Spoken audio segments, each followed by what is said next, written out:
Hello student, कैसे हैं आप सब। उम्मीद है एकदम फर्स्ट क्लास। ठंडी बहुत तेजी से चल रही है। तो आज हम आपके लिए लाए हैं फिजिक्स का चैप्टर। चैप्टर का नाम है इलेक्ट्रिसिटी। और ये हम लोग के हर रोज की जिंदगी में आने वाला एक चैप्टर है। और हर रोज लाइफ में इनका कोई ना कोई इस्तेमाल ही होता है। यानी जैसे आप कह सकते हैं कि हमारी लाइफ में ही इलेक्ट्रिसिटी बहुत इंपॉर्टेंट रोल प्ले करती है। घर के लैपटॉप से लेके एक बल्ब तक, है ना, हर चीज, मोबाइल के चार्जर से लेके हर चीज किस चीज पे डिपेंड है। हर चीज इलेक्ट्रिसिटी पे डिपेंड है। तो आज का चैप्टर हम लोग का है इलेक्ट्रिसिटी। ठीक है, बहुत मजेदार तो होने वाला है चैप्टर और काफी मजेदार है। तो इसको मन लगा के आराम से देखना है और बढ़िया से नोट्स बनानी है। ठीक है, आज की जो टॉपिक है उस टॉपिक में हम लोग इलेक्ट्रिसिटी में क्या क्या पढ़ेंगे वो है, पहला हम लोग देखेंगे कि इलेक्ट्रिसिटी क्या होता है।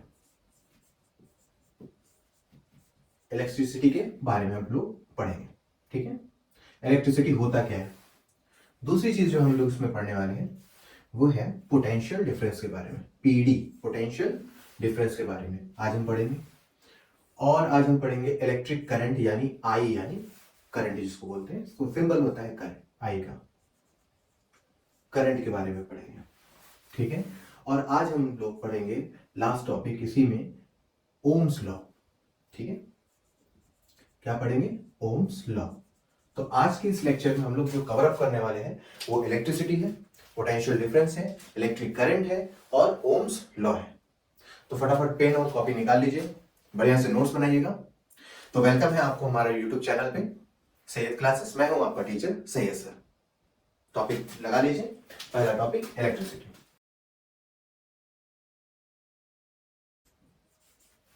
इलेक्ट्रिसिटी के बारे में पढ़ना। तो बेसिक चीजें हम लोग जान लेते हैं, इलेक्ट्रिसिटी होती है ना। इलेक्ट्रिसिटी क्या है, बिजली को बोल सकते हैं इलेक्ट्रिसिटी, है ना। लाइट, आम लैंग्वेज में हम लोग बोलते हैं लाइट है। पंखा चलाना है तो इसके लिए कुछ चाहिए होता है, तो पता चला क्या चाहिए होता है, इलेक्ट्रिसिटी चाहिए होती है। बटन ऑन की, पंखा ऑन हो गया, इलेक्ट्रिसिटी की वजह से ऐसा हो रहा है। बल्ब को चालू करना है तो बटन ऑन किए, बल्ब चालू हो गया। ठीक है, ये सारी चीजें होती है। अब यहाँ पर थोड़ा सोचने की बात यह है कि आखिर बटन के ऑन करने से पंखे तक के बीच में ऐसा क्या हो गया जिससे पंखा चलने लगा। ठीक है, यहां पर ये चीजों को सोचना है। तो जैसे ही हम बटन को ऑन करते हैं हम ये देखते हैं कि बटन का कनेक्शन पंखे तक दो वायरों से है, जिनमें एक वायर आपका होता है रेड वायर और दूसरा वायर होता है आपका ब्लू वायर। अब ब्लू वायर क्या होता है, देखिए कंपनी के ऊपर डिपेंड करता है, वो ब्लैक बना के देते हैं, ब्लू देते हैं ना, वो बैगनी कलर देते हैं, वो कंपनी के ऊपर डिपेंड करता है। लेकिन असल में अगर आप देखने की कोशिश करें तो आपके पास दो वायर मिलेंगे, एक ब्लू या ब्लैक वायर और एक रेड वायर, दो वायर मिलेंगे। ठीक है, इन वायरों में कुछ ऐसा है, जिनके बटन दबाते ही उन वायरों में कुछ ऐसा जा रहा है जिनकी वजह से वो पंखा चल रहा है। ठीक है, अब इसके बारे में देखते हैं आखिर वो वायर में क्या है। तो उस वायर में कुछ और नहीं है, उस वायर में चार्ज है। क्या है, उस वायर में चार्ज है। अब ये चार्ज क्या होता है, चार्ज का मतलब होता है कुछ ऐसी चीजें जिनके ऊपर कुछ चार्ज पाएगी, कुछ एनर्जी पाएगी। ठीक है, यहां पर जो चार्जेस के बारे में बात की जाएगी वो चार्जेस दो हिस्सों में डिवाइड किए जाएंगे। बोला जाएगा या तो ये इलेक्ट्रॉन है चार्जेस में और या तो ये प्रोटॉन है चार्जेस में। यानी इलेक्ट्रॉन को चार्ज बताया गया, प्रोटॉन को चार्ज बताया गया। तो हम ये कह सकते हैं कि इलेक्ट्रिसिटी क्या है, फ्लो ऑफ चार्जेस। क्या है ये, फ्लो ऑफ चार्जेस। यानी चार्ज का फ्लो होना ही इलेक्ट्रिसिटी होती है। यानी इलेक्ट्रॉन का जाना, प्रोटॉन का जाना, इलेक्ट्रॉन का आना, प्रोटॉन का आना ही आपकी इलेक्ट्रिसिटी कहलाती है। ठीक है, चलिए। तो चार्जेस कितने टाइप्स के हो गए, चार्जेस दो टाइप्स के हो गए, एक पॉजिटिव चार्ज और एक हो गया आपका नेगेटिव चार्ज। अब ये पॉजिटिव चार्ज को हम लोग बोलते हैं प्रोटॉन और नेगेटिव चार्ज को हम लोग बोलते हैं इलेक्ट्रॉन। ठीक है, अच्छा, ये पॉजिटिव चार्ज प्रोटॉन है और ये नेगेटिव चार्ज इलेक्ट्रॉन है। अगर मैं बात करूं फ्लो ऑफ चार्ज, तो इनमें से कौन सा चार्ज फ्लो होगा। अगर हम यहां पे फ्लो ऑफ चार्जेस के बारे में बात करें तो यहां पर जो बात हो रही है फ्लो ऑफ चार्जेस की, वो है इलेक्ट्रॉन की फ्लो। अगर देखा जाए यहां से यहां तक, तो इस कंडक्टर में जैसे मान के चलिए ये ए है, यहां पर बी है। अगर मैं फ्लो ऑफ चार्जेस के बारे में बात करूं तो ए से कुछ बी की तरफ जा रहा है और ये चार्जेस का फ्लो होना है, यानी क्या फ्लो कर रहा है, इलेक्ट्रॉन फ्लो कर रहा है। ठीक है, किधर से किधर की तरफ, ए से बी की तरफ इलेक्ट्रॉन फ्लो कर रहा है। यानी ए वाला हिस्सा आपका नेगेटिव होगा और बी वाला हिस्सा आपका पॉजिटिव होगा। क्या हम कह सकते हैं कि इलेक्ट्रॉन का फ्लो, ध्यान से देखिए, इलेक्ट्रॉन का फ्लो यानी चार्ज का फ्लो कहां से कहां की तरफ होता है, नेगेटिव टू पॉजिटिव की तरफ। ठीक है, देखिएगा, ध्यान से देखिएगा, अगर पूछा जाए इलेक्ट्रिसिटी क्या है तो बता सकते हैं कि फ्लो ऑफ चार्जेस है। और चार्जेस क्या होते हैं, चार्जेस टू टाइप्स के होते हैं, इलेक्ट्रॉन और प्रोटॉन में, एक पॉजिटिव चार्ज और एक नेगेटिव चार्ज। यानी फ्लो ऑफ चार्जेस में इन दोनों में से कौन फ्लो करता है, तो पता चला इलेक्ट्रॉन ही फ्लो करता है, यानी नेगेटिव चार्ज के ही बारे में फ्लो ऑफ चार्ज बता रहा है। अब पूछा गया कि अगर नेगेटिव चार्ज फ्लो करता है तो वो कहां से कहां की तरफ शो करता है या फ्लो करता है, तो पता चला नेगेटिव चार्ज से पॉजिटिव चार्ज की तरफ इलेक्ट्रॉन क्या करता है, फ्लो करता है। यानी direction of flow of charge क्या मिला, नेगेटिव टू पॉजिटिव। ठीक है, अब इसके बाद हमें ये देखने को मिलता है कि कुछ और भी है दूसरे वायर में। मान लेते हैं यहां पर ये x हो गया, ये हमारा y हो गया। अब इस चार्ज के फ्लो यानी इलेक्ट्रॉन के फ्लो होने के बाद कुछ तो और फ्लो करेगा। देखने को ये मिला कि मान के चलो आपका x और y नाम की दो पॉइंट्स हैं, इस पॉइंट में कुछ फ्लो कर रहा है। चलो ले लेते हैं, लेट करते हैं कि यहां से यहां तक हम पॉजिटिव चार्ज या कह सकते हैं प्रोटॉन क्या कर रहा है, फ्लो कर रहा है, x से y की तरफ जा रहा है। अगर मैं पूछूं कि इसका डायरेक्शन क्या होगा तो आप बोलेंगे पॉजिटिव टर्मिनल से, वेरी गुड, नेगेटिव टर्मिनल की तरफ प्रोटॉन का फ्लो हो रहा है। देखो इसकी रीजन ये है कि नेगेटिव टर्मिनल से पॉजिटिव की टर्मिनल की तरफ क्यों जा रहा है, क्योंकि नेगेटिव तो पहले से नेगेटिव टर्मिनल है और इलेक्ट्रॉन के ऊपर चार्ज भी नेगेटिव होता है, दोनों रिपल्शन करते हैं, जिनकी वजह से नेगेटिव टर्मिनल से इलेक्ट्रॉन भाग के किधर जाता है, प्रोटॉन की तरफ। ठीक है, और जो पॉजिटिव टर्मिनल वाला सेम थियरी होती है, ये जो टर्मिनल है ये आपका पॉजिटिव टर्मिनल है और ये आपका नेगेटिव टर्मिनल है। तो प्रोटॉन के ऊपर खुद भी एक पॉजिटिव चार्ज, जिनकी वजह से प्रोटॉन क्या करता है, पॉजिटिव टर्मिनल से रिपल्शन खाकर नेगेटिव टर्मिनल की तरफ जाता है। तो इसे तो बोला गया फ्लो ऑफ चार्ज, इसे क्या बोला जाएगा, इसे बोला जाएगा, बहुत इंपॉर्टेंट चीज ध्यान से, इसे बोला जाएगा फ्लो ऑफ करंट। क्या बोला जाएगा, फ्लो ऑफ करंट। तो डायरेक्शन क्या हुआ, positive terminal to negative terminal, negative terminal. अब इन दोनों के फ्लो होने पर ही इलेक्ट्रिसिटी फ्लो करती है। अगर ये पूरी तरह से फ्लो कर गए तब पंखा चलेगा, तब बल्ब जलेगा। अगर इन दोनों में कोई भी रुकावट पैदा कर गया, नहीं फ्लो किया, तो समझ लेना कि इलेक्ट्रिसिटी पूरी तरह से फ्लो नहीं हुई, ना तो पंखा चलेगा ना तो बल्ब चलेगा। तो ये हमारी थोड़ी सी छोटी सी बात बेसिक होगी चार्जेस के बारे में। ठीक है, नोट कर लीजिए। चार्जेस कितने टाइप्स के, चार्जेस दो टाइप के होते हैं, जिनमें एक पॉजिटिव चार्ज होता है, एक नेगेटिव चार्ज। पॉजिटिव को बोला गया प्रोटॉन और नेगेटिव को बोला गया इलेक्ट्रॉन। डायरेक्शन ऑफ अगर इलेक्ट्रॉन को देखा गया तो direction of electron negative terminal to positive terminal की तरफ देखने को मिला, क्योंकि नेगेटिव टर्मिनल क्या करता है, रिपल्शन करता है, जिसकी वजह से नेगेटिव यानी इलेक्ट्रॉन नेगेटिव टर्मिनल से पॉजिटिव टर्मिनल की तरफ भागता है। प्रोटॉन को क्या देखा गया, प्रोटॉन पॉजिटिव टर्मिनल से नेगेटिव टर्मिनल की तरफ जाता है। तो direction of flow of current अगर कहा गया तो पता चला वो positive terminal to negative terminal होता है, और direction of flow of charge देखा गया तो वो negative terminal to positive terminal होता है। ठीक है, नोट कर हो गया। चलिए अब बात आई कैलकुलेशन की। एक बड़ा बेसिक सा क्वेश्चन होता है और बोर्ड में अक्सर ये सवाल पूछ लिए जाते हैं मल्टीपल चॉइस क्वेश्चन को लेकर। क्वेश्चन है, जरा बताइएगा कि एक कूलाम चार्ज में कितने इलेक्ट्रॉन होते हैं। अगर क्वेश्चन देखा जाए तो देखिए क्वेश्चन है, how much electron are found in 1 coulomb of charge. बड़ा इंपॉर्टेंट क्वेश्चन है, मल्टीपल चॉइस क्वेश्चन में डेफिनेटली आएगा। ठीक है, फर्स्ट इसको नोट कर लीजिएगा। और क्वेश्चन बड़ा मजेदार है, आसान सा सवाल है। तो हमें यह पता लगाना है कि अगर मैं 1 कूलाम चार्ज फ्लो कराऊं, अगर एक कुलाम चार्ज फ्लो कराऊं तो उस एक कुलाम में कितने नंबर ऑफ इलेक्ट्रॉन पाए जाएंगे। ठीक है, इसके बारे में हमें पता लगाना है। ठीक है, चलिए देखते हैं।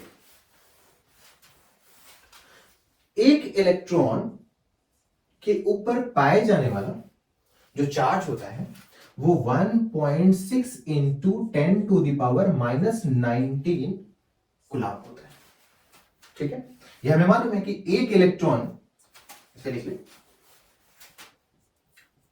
इन one electron the number of charge are 1.6 into 10⁻⁻19 coulomb होता है। इसे आप लर्न रखिएगा, इंपॉर्टेंट वैल्यू। ठीक है, हमें पूछा गया है कि एक कुलाम में कितने इलेक्ट्रॉन, हमने जो लिखा है वो एक इलेक्ट्रॉन में इतने कुलाम। सवाल इस स्टेटमेंट का उल्टा है, तो हम पूरे स्टेटमेंट को उल्टा कर लेते हैं। अगर हम इस तरीके से लिखें 1.6 into 10⁻⁻19 coulomb charge are found in one electron। तो हम यह पता लगा सकते हैं कि एक कुलाम में कितने हो सकते हैं। अगर इतने कुलाम में एक इलेक्ट्रॉन मिलता है, ध्यान से, अगर इतने कुलाम में एक इलेक्ट्रॉन मिलता है तो एक कुलाम चार्ज में कितने इलेक्ट्रॉन मिलेंगे, डिवाइड 1/1.6 इंटू 10⁻⁻19 कुलाम। अब आगे कैलकुलेशन है, आपको क्या करना है, 10⁻⁻19 को ऊपर लेके जाना है। 1 इंटू 10⁻⁻19 ऊपर जाएगा तो प्लस में आ जाएगा, नीचे बच गया 1.6। अब इस 1.6 का डेसिमल हटाने के लिए हम क्या करते हैं, ऊपर मल्टीप्लाई कर देते हैं 10 से। हमें क्या मिलता है, 10 इंटू 10⁻19 अपॉन 16। इनमें से एक इलेक्ट्रॉन यानी एक जीरो हम यहां से खींच लेते हैं, एक जीरो। तो हमारा जो वैल्यू बनेगा वो देखिए तरह यहां कर दे रहे, वो होगा 100 इंटू 10⁻, एक जीरो ले लिए, अब इसके पास कितना बचा, 18, और नीचे कितना हो गया, 16। अगर आप इसे काटेंगे तो आपको आंसर में मिलेगा 6.25 इंटू 10⁻18 इलेक्ट्रॉन। यानी हमारा आंसर क्या है कि एक कुलाम चार्ज में 6.25 इंटू 10⁻18 इलेक्ट्रॉन मिलेंगे। आप इसको बढ़िया से लर्न रखिएगा, 1 कुलाम चार्ज में। ठीक है, तो पूछा है कि एक इलेक्ट्रॉन में यानी एक कुलाम में कुलाम में कितने नंबर ऑफ इलेक्ट्रॉन मिलते हैं। हमें यह पहले से मालूम है कि एक इलेक्ट्रॉन का चार्ज 1.6 इंटू 10⁻⁻19 कुलाम होता है। हमने क्या किया, हमने देखा कि इतने चार्ज में, जो कि बहुत छोटा है, इतने चार्ज में एक इलेक्ट्रॉन मिल रहा है। अगर हम एक गुलाम रखें तो क्या करेंगे, हमने क्या किया, यूनिटरी मेथड इस्तेमाल किया और यहां पर डिवीजन करके कैलकुलेशन में 6.25 इंटू 10⁻18 इलेक्ट्रॉन को फाइंड कर लिया। ठीक है, बड़ा इंपॉर्टेंट सवाल है, बहुत इंपॉर्टेंट क्वेश्चन। तो मल्टीपल चॉइस क्वेश्चन में ये सवाल डाल के इनमें 4-5 वैल्यू उठा के दे देगा, बोलेगा इनमें से कौन सा आंसर सही है। तो आपको किस पे टिक लगाना है, 6.25 इंटू 10⁻18 इलेक्ट्रॉन पे टिक लगाना है। ठीक है, नोट कर लीजिए, हो गया। चलिए, अब इसके बाद हमारी टॉपिक आती है पोटेंशियल डिफरेंस। चार्ज के बारे में हम लोगों ने देख लिया, ठीक है, और हमने देखा कि एक कूलम चार्ज में पाए जाने वाले इलेक्ट्रॉन कितने हैं वो भी हमने देख लिया। अब हम देखेंगे पोटेंशियल डिफरेंस। बड़ा मजेदार हिस्सा है पोटेंशियल डिफरेंस, ठीक है, इसको शॉर्ट में लिखते हैं पीडी। पोटेंशियल डिफरेंस क्या होता है, इसको समझने के लिए थोड़ा सा एक चीजों को समझिए, कॉन्सेप्ट को देखिए। पोटेंशियल डिफरेंस क्या है, ऐसा अज्यूम करिए कि कोई एक आदमी है, ठीक है, एक आदमी है और ये है आपका घर, ठीक है, मान लीजिए घर है आपका, झोपड़ी सही, ठीक है, ये आपका घर। ये एक जगह पर है जिसकी जगह के लोकेशन हमने क्या कर दिया, ए दे दिया। क्या होता है, ये आदमी जो कि कितना है, 1 है, ये चलते हुए चलते चलते चलते चलते आपके घर के पास आता है, पोजीशन ए, ये आदमी किसी जगह से, हमें नहीं मालूम ये कहां से आ रहा है, ये नहीं मालूम है, कहीं से आ रहा है, चलते चलते चलते चलते पोजीशन ए आपके घर पे पहुंचा, ठीक है। इस आदमी ने यहां तक आने में कुछ काम किया होगा, ठीक है, कुछ काम किया होगा। इस काम को हम एक नाम से इंडिकेट करते हैं जिसको बोलते हैं इलेक्ट्रिकल पोटेंशियल, जो कि आपके सिलेबस में नहीं है। पोटेंशियल डिफरेंस को समझने की कोशिश करिए। इलेक्ट्रिकल पोटेंशियल यानी एक आदमी पता नहीं कहां से चल के आ रहा है, घर तक हमारे आया, घर की लोकेशन में पता है, पोजीशन है ए, तो कहीं से एक आदमी चल के हम तक आ रहा है। आने में उसने कुछ काम किया, जो उसने काम किया वो उसका इलेक्ट्रिकल पोटेंशियल कहलाया। समझा? हमें पढ़ना है पोटेंशियल डिफरेंस। अगर हमें यह पता चल जाए कि ये आदमी कहां से आ रहा है, मान लेते हैं ये आदमी एक्स पोजीशन से आ रहा है, किसी एक पॉइंट जहां से ये एक्स नाम दिया जा रहा है, ये आदमी वहां से चलते हुए ए पोजीशन तक आया, यानी एक पोजीशन हमारी एक्स है, दूसरी पोजीशन हमारी ए है। तो किसी एक पॉइंट से दूसरी पॉइंट तक एक आदमी के आने में जितना काम हुआ वो इसका पोटेंशियल डिफरेंस कहलाया। ठीक है, ऐसे समझिए पोटेंशियल डिफरेंस को इलेक्ट्रिसिटी से। हमें मालूम है कि हमारे घर में बिजली कहां से आती है। गांव के या शहर के या टाउन एरिया में हम ये देखते हैं कि मान लेते गांव में हमें ये पता होता है कि हमारा ट्रांसफार्मर कहां है, वो पोजीशन हमारी एग्जैक्ट हमें मालूम है। तो अगर मैं ये कहूं कि उस ट्रांसफार्मर से कुछ चला है जो हमारे घर तक आया, उस पॉइंट से इस पॉइंट तक उसको आने में थोड़ा सा काम करना पड़ा, जो वर्क उसने किया उस वर्क को पोटेंशियल डिफरेंस के नाम से जानते हैं। पोटेंशियल का मतलब होता है ताकत, डिफरेंस का मतलब होता है दो पॉइंट्स के बीच में, इसे कहते हैं पोटेंशियल डिफरेंस। अब जरा कॉन्सेप्चुअल बात कर लेते हैं, यानी डेफिनेशन पे आके बात करते हैं। एक पॉइंट बी ले लेते हैं, इसे बी कर देते हैं और इसे ए कर देते हैं। ठीक है, अब देखिए डेफिनेशन में क्या होता है। एक यूनिट पॉजिटिव चार्ज, ध्यान से, एक यूनिट पॉजिटिव चार्ज किसी एक पॉइंट से चलकर किसी दूसरे पॉइंट पर आने में जितना वर्क करता है उसे बोलते हैं पोटेंशियल डिफरेंस। क्लियर हो गया? पोटेंशियल डिफरेंस क्या है? The work done by one unit positive charge, the work done by one unit positive charge from a position A to position B are known as potential difference. Clear? बड़ा आसान सा है। अगर मुझे किसी एक पॉइंट से, जैसे ये हमारा हो गया पोल, ठीक है, यहां से 3 लाइनें जा रही हैं, ये पोल है और ये हमारा घर। अगर हमें ये पता चल जाए कि हमारे घर में जो बल्ब जल रहा है, जैसे ये बल्ब जल गया, ठीक है, हम ये जानते हैं कि इस पोल से कुछ चलकर यहां इस बल्ब तक आया। वो जो आया है जिसकी वजह से ये बल्ब जला, उसने आते वक्त कुछ काम किया, उस काम को हम क्या बोलते हैं? Potential difference. अब इलेक्ट्रॉन के आने से बल्ब तो जलेगा नहीं, क्योंकि फ्लो ऑफ करंट की वजह से हमारा बल्ब जलता है, फ्लो ऑफ चार्ज की वजह से नहीं जलता। तो एक यूनिट कौन आ रहा है? इलेक्ट्रॉन। एक यूनिट आता है पॉजिटिव चार्ज किसी एक पॉइंट से दूसरे पॉइंट तक आने में जितना वर्क करता है उसे बोलते हैं पोटेंशियल डिफरेंस। ठीक है, एकदम क्लियर हो गया? बहुत बढ़िया। अब इससे हम लोग बनाते हैं एक डेफिनेशन जो हमने आपको ऑलरेडी बता दी। उस डेफिनेशन में ये लिखा जाएगा, आप लिख लीजिए, जरा नोट कर लीजिएगा। 1 unit positive charge flow from one position to another position during this unit 1 unit positive charge, whatever the work is done are known as potential difference. Clear? अब इससे जरा एक फॉर्मूला बनता है, देखिए फॉर्मूला क्या है। Potential difference is equal to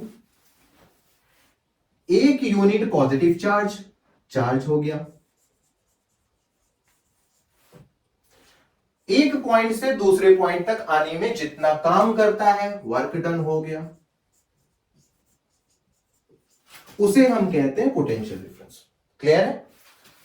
एक यूनिट पॉजिटिव चार्ज किसी एक पॉइंट से दूसरे पॉइंट तक आने में जितना वर्क करता है उसे हम बोलते हैं पोटेंशियल डिफरेंस। क्लियर?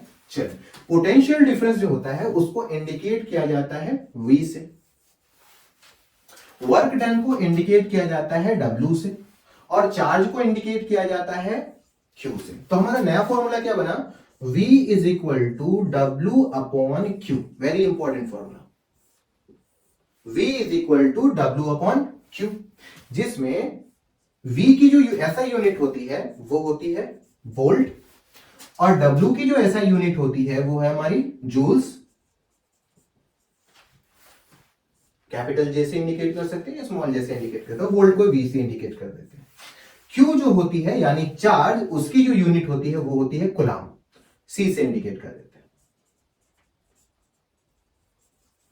कूलाम, ठीक, उसे C से इंडिकेट कर देते हैं। तो अब हमें अगर कोई न्यूमेरिकल्स मिलता है तो उस न्यूमेरिकल्स में जो हमारा इंपॉर्टेंट पार्ट होगा वो हमारी यूनिट होगी। इस यूनिट से हम पहचानेंगे कि एक्चुअली ये वैल्यू किस चीज की दी गई है। इसलिए फॉर्मूले के साथ साथ इसकी यूनिट बहुत इंपॉर्टेंट रोल प्ले करती है, ठीक है।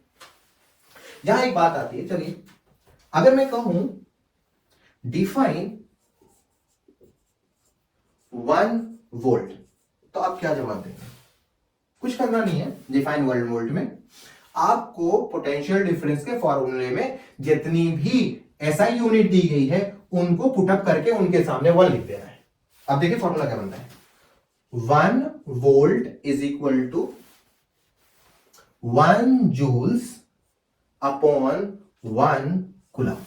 ये हमारा डिफाइन 1 वोल्ट है। लैंग्वेज में से क्या लिखेंगे, 1 joules work is done by 1 moving of 1 coulomb charge from one point to another is known as 1 volt। Clear? क्या हो सकता है, 1 joules work is done by 1 coulomb of charge from one point to another called 1 volt. Note कर लीजिए, ठीक है। कभी कभी क्वेश्चन में आ जाता है डिफाइन 1 वोल्ट, तो आपको ये चीजें लिख लेनी है और इसको इंडिकेट कर देना है 1 जूल्स वर्क इज डन, यानी 1 जूल्स, 1 कूलम चार्ज किसी कंडक्टर में फ्लो हुआ, 1 कूलम चार्ज किसी कंडक्टर में फ्लो हुआ और उस फ्लो होने पर उसने 1 जूल्स का काम किया, तब हम कहेंगे वो क्या कहलाया, 1 वोल्ट कहलाया, ठीक है। नोट कर लीजिए।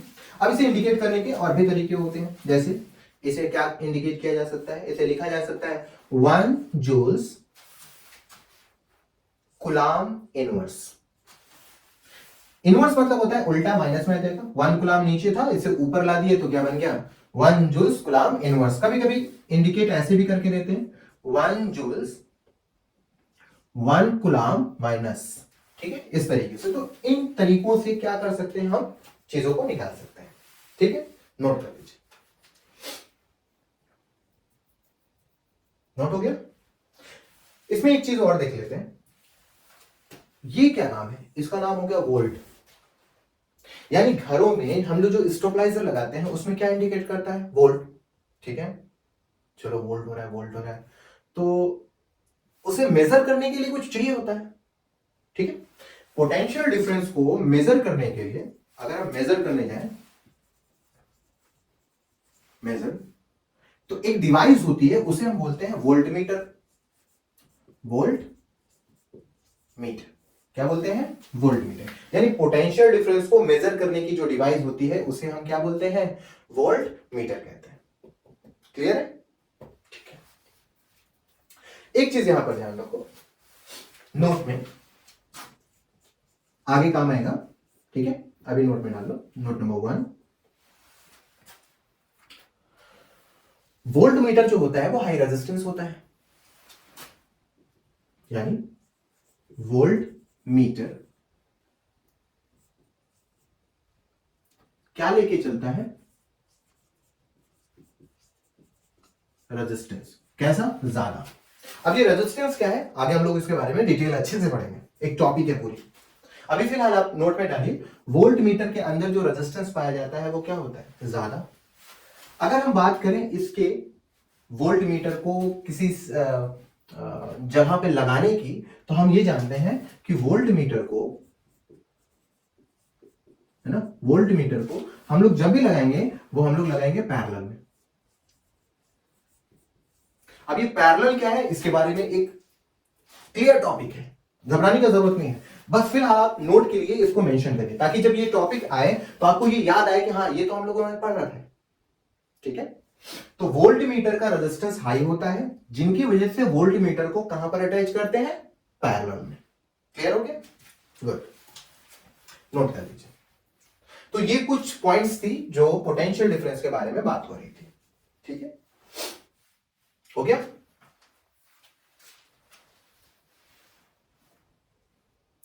फर्स्ट सीरीज लीजिए बेटा। चल, अब जो अगली हिस्सा हम लोगों को पढ़ना है वो है हमारा इलेक्ट्रिक करंट। वोल्ट मीटर हो गया, इलेक्ट्रिक करंट के बारे में बात कर लेते हैं। ठीक है,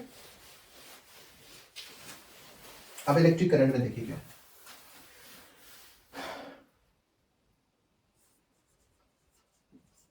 करंट क्या होता है। बेसिकली अगर आप किसी को बताना चाहें कि करंट क्या होता है, आप बोल दीजिए flow of charge is known as electricity या flow of charge is known as current. ठीक है, बेसिकली आप बता सकते हैं, पर ये एक्चुअली कोई डेफिनेशन होती नहीं है। हम किसी को ये आराम से बता सकते हैं कि भैया अगर आपने पूछ लिया इलेक्ट्रिसिटी क्या होती है, इलेक्ट्रिक करंट क्या होता है, तो हम आपको बस इतना बता रहे हैं कि फ्लो ऑफ चार्ज को इलेक्ट्रिक करंट बोलते हैं।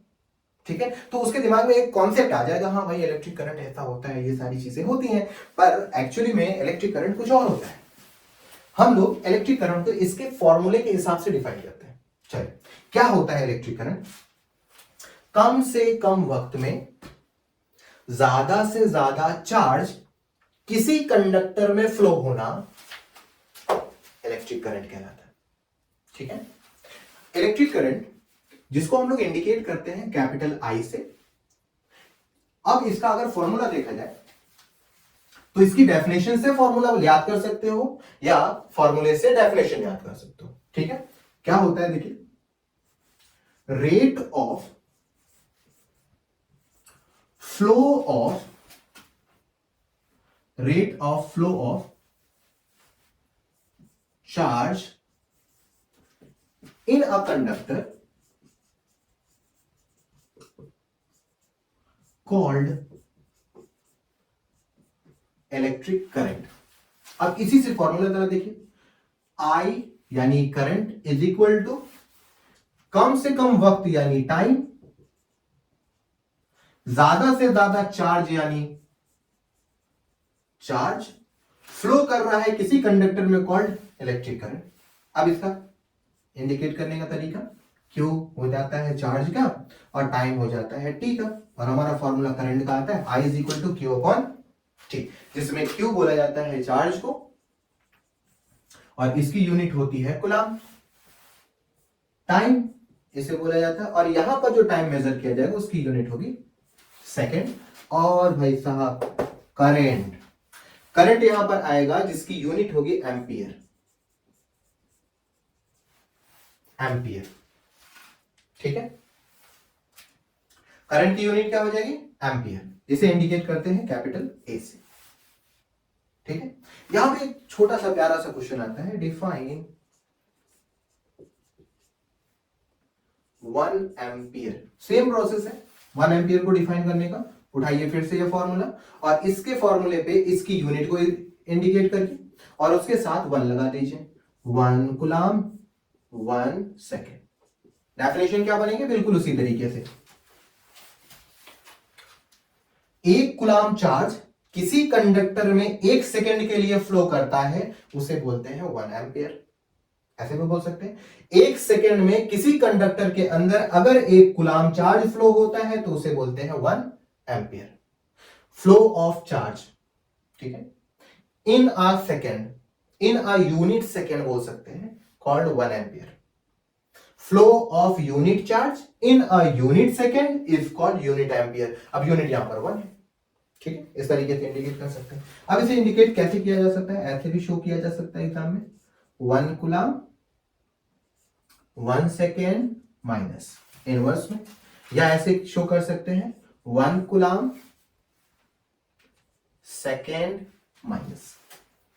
ठीक है, अब अगर बात करते हैं आई की, जो कि किस चीज को इंडिकेट करता है, करंट को, तो हम क्या करते हैं, करंट को मेजर करने का कुछ इक्विपमेंट्स देखते हैं। तो करंट को मेजर करने का जो इक्विपमेंट्स होता है वो होता है एमीटर। क्या होता है, एमीटर। अच्छा, आप लोगों के घरों में सबमर्सिबल लगा हुआ है, स्टेबलाइजर लगे हुए हैं। अब ये एमीटर और वोल्टमीटर कहाँ होता है, आप जब स्टेबलाइजर पे या स्टार्टर पे देखें तो आपको दो वहां पर डिजिटल लॉक्स दिखाई देते होंगे, एनालॉग्स लॉक्स होते होंगे। उसमें एक कैपिटल ए लिखा होता है और एक कैपिटल वी लिखा होता है। जो कैपिटल ए है वो हिस्से को हम लोग बोलते हैं एमीटर। वो क्या करता है, करंट को मेजर करने का काम करता है। दूसरा जो हिस्सा होता है, जो कांटा होता है वहां पर, जो इंडिकेटर होता है, उसमें वी लिखा होता है और वो वी क्या होता है, वोल्ट मीटर होता है, जो हमारे वोल्टेज को मेजर करने का काम करता है। ठीक है, अब एमीटर का जो हमारा रेजिस्टेंस है वो क्या होता है, लो होता है, यानी लो रेजिस्टेंस। ठीक है, एमीटर का रेजिस्टेंस क्या होता है, लो होता है, जिनकी वजह से इन्हें हमेशा सीरीज में ऐड किया जाता है। अगर हमें एमीटर लगाना हो तो एमीटर हम सीरीज में लगाते हैं और वोल्टमीटर हम लोग किस में लगाते हैं, पैरेलल में। क्यों, क्योंकि उसका रेजिस्टेंस हाई है, इसका रेजिस्टेंस लो है। क्लियर हो गया, वेरी नोट कर लीजिए। से एक पॉइंट है जो एग्जाम में आती है, नोट में स्टार लगा लीजिएगा। वैल्यू चेंज करने के बारे में बात होती है यहां पर। कहता है कि 1 मिली एम्पियर किसके बराबर है, दूसरा बोलता है 1 म्यू एम्पियर कितने के बराबर है। ठीक है, एग्जाम में बड़ा हर बार हर साल सीबीएसई बोर्ड में मल्टीपल चॉइस क्वेश्चन में पूछा जाता है, आपको इनकी वैल्यू अच्छे से याद होनी चाहिए। 1 मिली एम्पियर कितने एम्पियर के बराबर होता है, देखिए 1/1000 एम्पियर के बराबर होता है। इसे इंडिकेट करने का एक और तरीका है, बोलते हैं 10⁻³ एम्पियर के बराबर होता है। 1 म्यू एम्पियर हम क्या बोलते हैं, जिसे माइक्रो एम्पियर बोल देते हैं। ये किसके बराबर होता है, 100000336। ठीक है, एम्पियर के बराबर होता है। अगर मैं इसको इंडिकेट करूं तो ये इस तरीके से भी बुकों में छपा हुआ मिलता है और एग्जाम में भी मिलता है, 10⁻⁻6 एम्पियर के बराबर होता है। तो आपको ये एट एनी हाउ क्या करना है, लर्न करना है। ठीक है, ये बड़ा इंपॉर्टेंट हिस्सा है, लर्न करना है इसको। क्लियर हो गया, 1 मिली एम्पियर 10⁻³ एम्पियर के बराबर होता है, 1 माइक्रो एम्पियर 10⁻6 एम्पियर के बराबर होता है। तो ये दोनों चीजें बोर्ड में क्या करता है, इसको पहले लिख देता है, इसको बाद में लिख देता है, ऑप्शन को आगे पीछे कर देगा।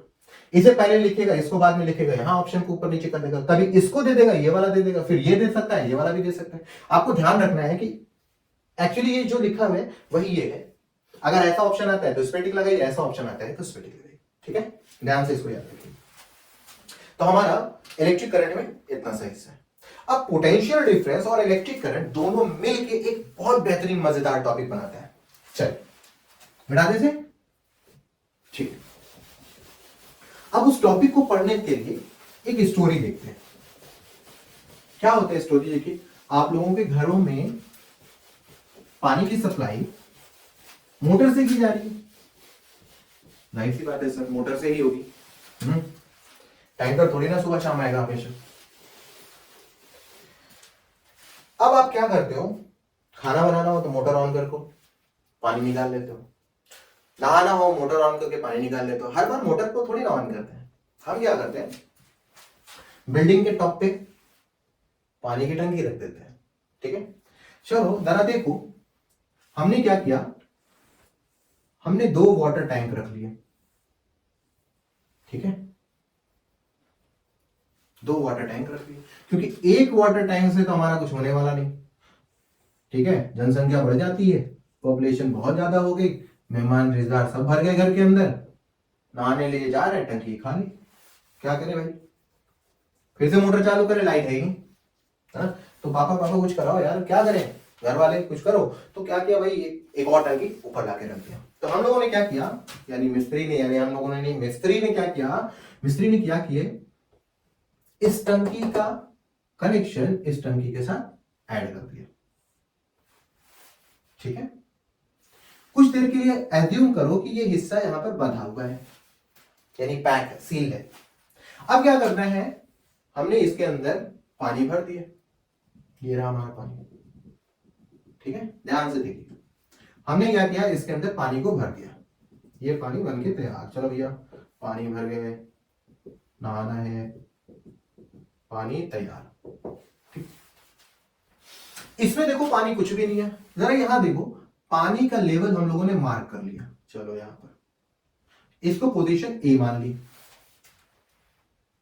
थोड़ा सा हम पानी को खोल लेते हैं, मान लेते हैं हमारा पानी यहां तक भर गया। उसके बाद हम क्या कर लेते हैं, फिर से उसको पैक कर देते हैं। ये हो गया हमारा पानी का फोल्डर।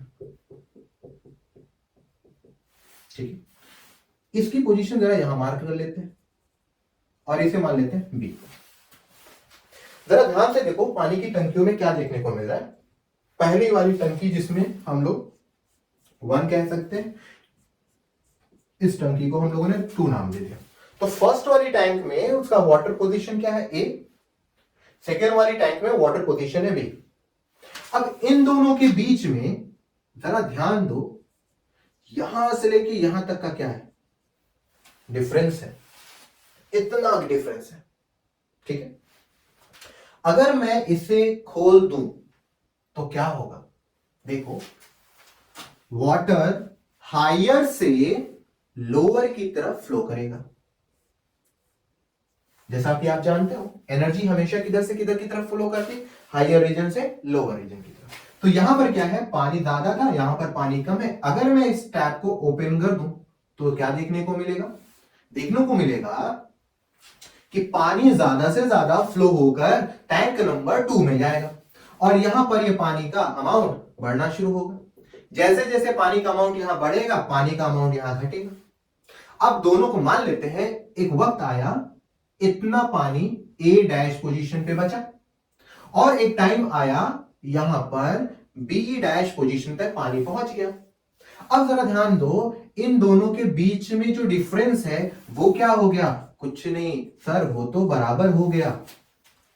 अब अगर ए डैश और बी डैश के बीच का जो डिफरेंस था वो बराबर हो जाए तो क्या ऐसे सूरत में पानी ए फर्स्ट टैंक से दूसरे टैंक में जाएगा, नहीं, क्योंकि एनर्जी दोनों की बराबर हो गई। क्लियर हो गया।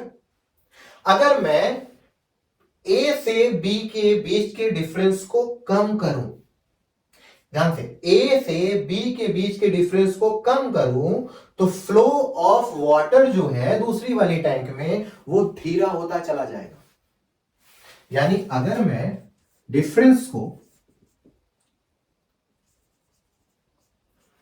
कम करूं तो फ्लो ऑफ वाटर क्या होगा, वो भी कम हो रहा है। अगर मैं डिफरेंस ए और बी के बीच में बढ़ा दूं, खूब ढेर सारा डिफरेंस कर दूं, यानी ए को और ऊपर लेके जाऊं, बी में और कमी कर दूं, तो ऐसी सूरत में ए बी में डिफरेंस क्या हो जाएगा, बढ़ जाएगा, गैप ज्यादा हो जाएगा, जिनकी वजह से फ्लो ऑफ वाटर भी बढ़ जाएगा। क्लियर है, इतना तो मालूम है।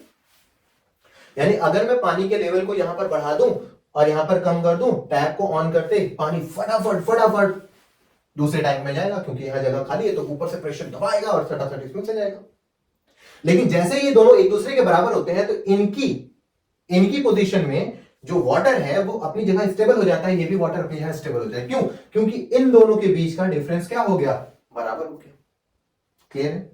तो हम क्या कह सकते हैं कि ए बी का जो डिफरेंस है वो डायरेक्टली प्रोपोर्शनल है फ्लो ऑफ वाटर की। ए बी के डिफरेंस को बढ़ाओ, फ्लो ऑफ वाटर भी बढ़ेगा, ए बी के डिफरेंस को घटाओ, फ्लो ऑफ वाटर घटेगा। क्लियर है बात। अब अगर इसी वाटर के मॉलिक्यूल्स को मैं बोलूं क्या, आई, क्या बोलूं, आई, और इनके बीच में जो डिफरेंस पाया जाता है उसे मैं बोलूं पोटेंशियल डिफरेंस। तब जरा देखो, पोटेंशियल डिफरेंस के बढ़ाने पर flow of charge, flow of current ज्यादा फ्लो कर रहा है। पोटेंशियल डिफरेंस को जितना हम बढ़ा रहे हैं फ्लो ऑफ करंट उतना ज्यादा हो रहा है। पोटेंशियल डिफरेंस को घटा दो, फ्लो ऑफ करंट घटना शुरू हो जाएगा। क्लियर? आया समझ में? एक और एग्जांपल से देखते हैं। हमने क्या किया, हमने एक बैटरी ले ली छोटी सी और एक बैटरी हमने बड़ी सी ले ली। ठीक है, इनके बीच में जरा देखो डिफरेंस, चार्जेस खूब भरे पड़े होंगे, खूब ढेर सारे चार्जेस भरे पड़े होंगे। इनके बीच में जरा देखो डिफरेंस, चार्जेस है लेकिन थोड़ा कम है। तो जरा देखो पोटेंशियल डिफरेंस, एक पॉइंट जिसे हम पॉजिटिव टर्मिनल बोलते हैं, दूसरा पॉइंट नेगेटिव टर्मिनल, इन दोनों के बीच में गैप क्या है, कम है। अगर गैप को कम करेंगे तो इनमें से निकलने वाला जो चार्ज यानी करंट होगा वो भी कम होगा। पोटेंशियल डिफरेंस को बढ़ा दिया गया, यानी अगर मैं कहूं पोटेंशियल डिफरेंस यानी वोल्ट था 9 वोल्ट, ये वोल्ट हो गया 24 वोल्ट। ठीक है, अगर 9 वोल्ट है और पोटेंशियल डिफरेंस यहां पर 24 वोल्ट है तो जाहिर सी बात है ये ज्यादा और ये कम। अगर पोटेंशियल डिफरेंस ज्यादा है तो इस बैटरी से निकलने वाला करंट भी ज्यादा, अगर पोटेंशियल डिफरेंस कम है तो इस बैटरी से निकलने वाला करंट भी कम। क्लियर है? पोटेंशियल डिफरेंस को बढ़ाया, flow of water, flow of charge, flow of current बढ़ गया। पोटेंशियल डिफरेंस को घटाया, flow of water, flow of current, flow of charge कम हो गया। यानी हम कह सकते हैं अब डायरेक्टली कि पोटेंशियल डिफरेंस को बढ़ाने से करंट का फ्लो भी बढ़ जाता है, पोटेंशियल डिफरेंस को घटाने से करंट का फ्लो भी कम होता है। कंडीशन एट कांस्टेंट टेम्परेचर, भाई साहब बढ़ा मत देना, एट कांस्टेंट टेम्परेचर ये देखने को मिलता है कि पोटेंशियल डिफरेंस को बढ़ाया गया तो करंट भी बढ़ गया। ठीक, पोटेंशियल डिफरेंस को घटा दिया गया, करंट का फ्लो भी कम हो गया एट कांस्टेंट टेम्परेचर। तो क्या हम इस चीज को इंडिकेट करके ऐसे नहीं लिख सकते कि पोटेंशियल डिफरेंस डायरेक्टली प्रोपोर्शनल है करंट के, और पोटेंशियल डिफरेंस का वैल्यू या सिंबल क्या होता है, V, तो डायरेक्टली प्रोपोर्शनल है किसके, I के। और बच्चों इसी को हम लोग बोलते हैं क्या, बोलो बड़क से, ओम्स लॉ। क्या बोलते हैं, ओम्स लॉ। क्या होता है Ohm's law? Eight constant temperature flow of current is directly proportional to potential difference in the conductor called Ohm's law। ठीक है, at constant temperature, वर्ड बड़ा इंपॉर्टेंट है, at constant temperature flow of current is directly proportional to potential difference in a conductor is called Ohm's law। Clear हो गया? Note कर लीजिए फट से, एक और इसका डेरिवेशन है बड़ा इंपॉर्टेंट है, एक चीज और इसमें से कूद के आएंगे। हो गया, यहां बिठा दें।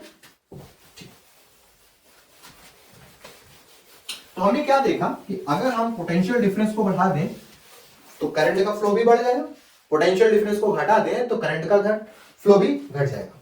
चलिए फिर से स्टोरी पे आते हैं। हमने क्या देखा कि हम पोटेंशियल डिफरेंस को बढ़ा दें, इसके हिसाब से पोटेंशियल डिफरेंस बढ़ गया, तो हमें लगा कि करंट भी क्या करेगा, फटाफट इसमें से फ्लो होना शुरू हो जाएगा, जितना बढ़ा रहे हैं उतना ही ये भी फ्लो करेगा।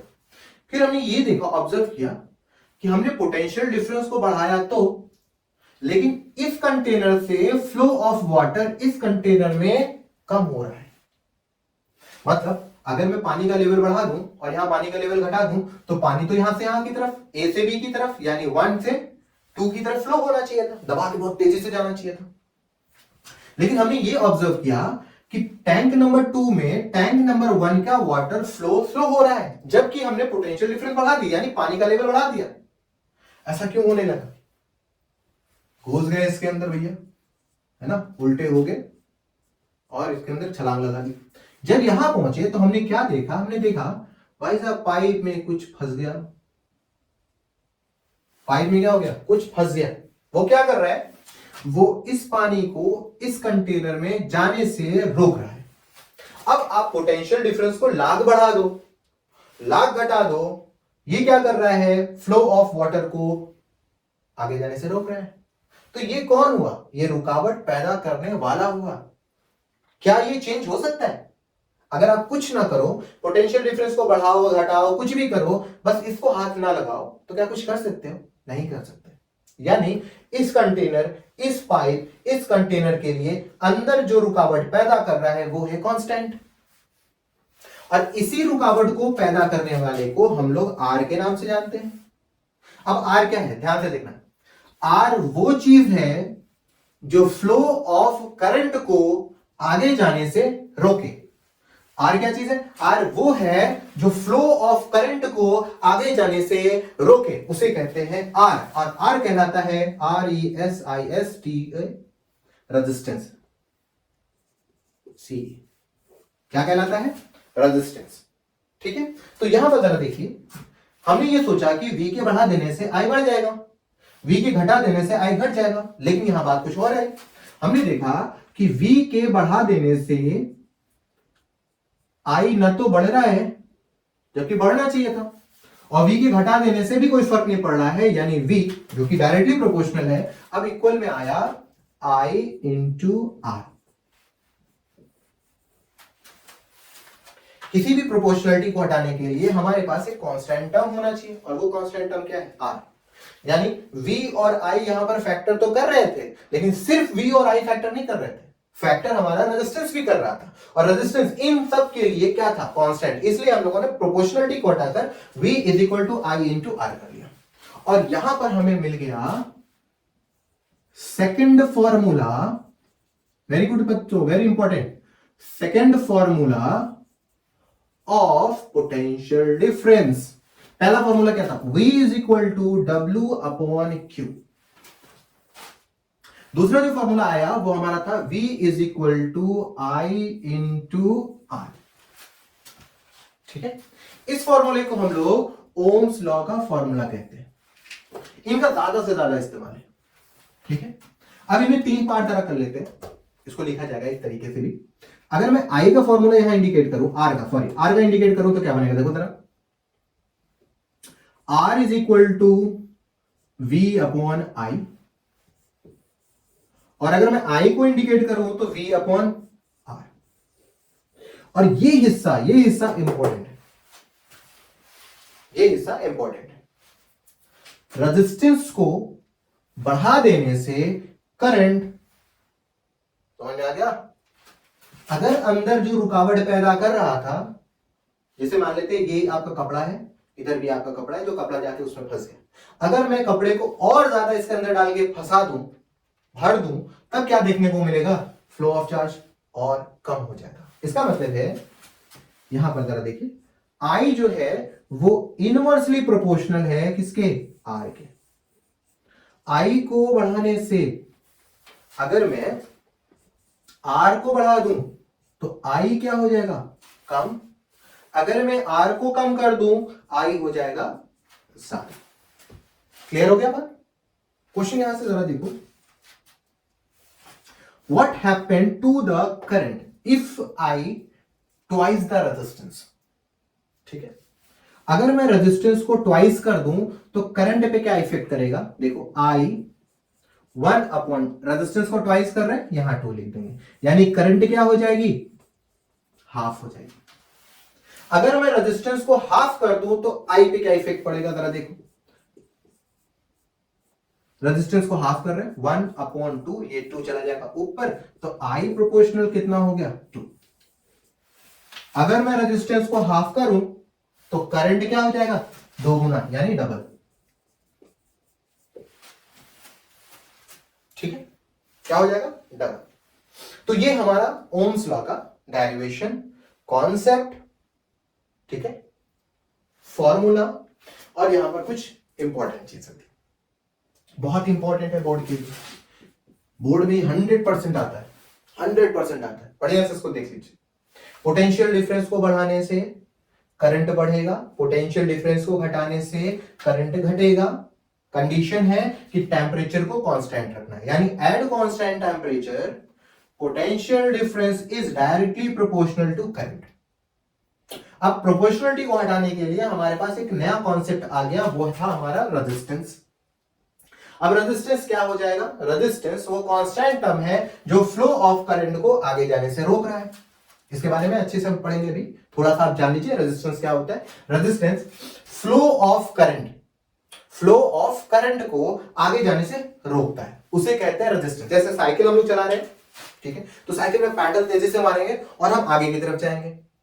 क्या होता है कि अगर हम ब्रेक दबा दें और खूब तेजी से पैडल मारें, तब क्या देखने को मिलता है, ब्रेक का जो रबर है वो व्हील में रगड़ खाता है, जिनकी वजह से व्हील आगे जाने के बजाय थोड़ा स्लो होने लगती है, यानी वो रबर उसे आगे जाने से रोकता है। तो क्या रबर क्या कहलाएगा, रबर कहलाएगा आर, यानी रेजिस्टेंस कहलाएगा। क्लियर हो गया।